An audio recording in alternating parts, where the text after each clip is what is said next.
तीसरा प्रश्न, यदि सब कुछ बदलता रहता है तो कर्म का फल किसे मिलता है? राजा मिलिंद ने पूछा। यदि कोई स्थायी आत्मा नहीं है और मनुष्य हर क्षण बदलता रहता है तो फिर कर्मों का फल किसे मिलता है? यह बहुत कठिन प्रश्न था, क्योंकि यदि आज का व्यक्ति कल वाला व्यक्ति नहीं है तो फिर पाप का दंड कौन भोगता है? पुण्य का फल किसे मिलता है? भंते नागसेन मुस्कुराए और बोले, महाराज, वही व्यक्ति फल पाता है, लेकिन वह बिल्कुल वही भी नहीं है।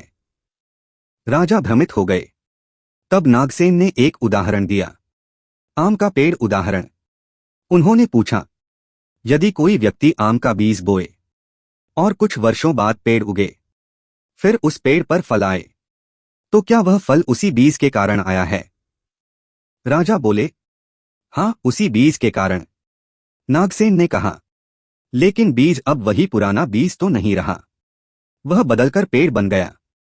फिर भी फल का कारण वही बीज है। कर्म का अर्थ? नागसेन बोले, ठीक वैसे ही आज के कर्म भविष्य के जीवन को प्रभावित करते हैं। हर विचार, हर शब्द, हर कर्म एक बीज की तरह है और समय आने पर वह अपना फल देता है। दूसरा उदाहरण, बचपन और बुढ़ापा। नागसेन ने पूछा, महाराज, क्या आपका बचपन वाला शरीर आज भी बिल्कुल वैसा ही है?